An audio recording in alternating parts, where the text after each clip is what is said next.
Hey, ladies and gentlemen, this is Carmine Sabia for Explain America, and Fox News is on the warpath. Before we get started, please make sure you like, comment, share, and subscribe. Those little things really help us out, and they help our channel continue to grow. And if you're not watching us on YouTube, please visit that address in the lower right-hand corner. It's youtube.com/@ExplainAmerica. And when you get there, please hit subscribe, absolutely free. It really helps us out. President Donald Trump has named his cabinet selections, most of them. And one name on that list, Pete Hegseth, a now former Fox and Friends weekend host, he's been one of the ones the liberals have hated the most. And why? He's a combat veteran, Princeton and Harvard educated. He has everything you want to have in somebody to lead the Department of Defense. And yet they hate him. They hate all of Trump's picks, pretty much. And I guess that was always par for the course, but see what they're doing is they're running out their old playbook. He says Russian talking points, or there was some kind of assault allegation about him years and years ago. It's the same tired, tried, and not true playbook. The Democrats keep running on their opponents. They've been doing it forever. If they're not calling him a racist, they're using one of these things. Well, the people at Fox and Friends have had enough of it. They know him personally. And they're furious. And it could lead to a lawsuit. I want you to watch this clip and let me know what you think in the comments. And so him selecting that particular person, and by the way, the Department of Defense has 3 million employees. There's no evidence that this man has ever run anything. The fact that he is a veteran is simply insufficient. I would just say that Hegseth would say that he would deny strenuously he's a white supremacist. He has, I just want to so did Trump. Put that in the record. Yeah, first, can I just mention, Please. She says, yeah. First of all, she says the purpose of the military is black advancement, which I'm like, really? I didn't know that was the purpose of the military. The purpose of the military is to defend our country. But put that aside. If Pete Hegseth was a white supremacist, I think we know. And I hope that he has the time, which I'm sure he doesn't, because he's preparing for his hearings and everything before the Senate. That woman deserves to be sued. That is defamation. No doubt about it. Yeah, look, okay.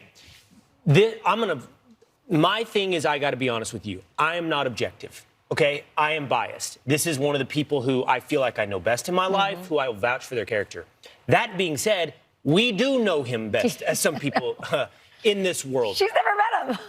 That ridiculous opinion is based upon what she accuses him of being against DEI, so merit is now racist, is what she's suggesting. Exactly. And the fact that he has tattoos. Now, look, if he was ashamed or thought these tattoos were controversial, I would suggest to you he wouldn't take his shirt off and swim with 100 Navy SEALs on live television every year. He talks about his tattoos. He has a Jerusalem cross on his chest. He has a God wills it in Latin tattoo on his bicep. And this has been something that they're also pointing out, according to an Associated Press report. Pete's talked about this, so it's not news to a lot of people that already know this. He was kicked off National Guard duty for protecting Joe Biden's inauguration because an email came in. A complaint was lodged at the time, and now the Associated Press has the email where a fellow Guard member who was the unit security manager and on an anti-terrorism team at the time shared with the AP an email he sent to the unit's leadership flagging a tattoo that read Deus Vult, that's God wills it, that's been used by white supremacists concerned it was an indication of an insider threat. This is a saying, by the way, that goes back to 1096. Yes. I mean, I read the email. It's one man's internet rabbit hole theory, and this is what the AP ran with, what the Guard ran with. My point is, to your point, Joe, it's getting deep, and it's getting desperate, and it's attacking someone who we know very well. And I agree with you, Rachel. It's absolutely grounds for a suit for defamation. Yeah.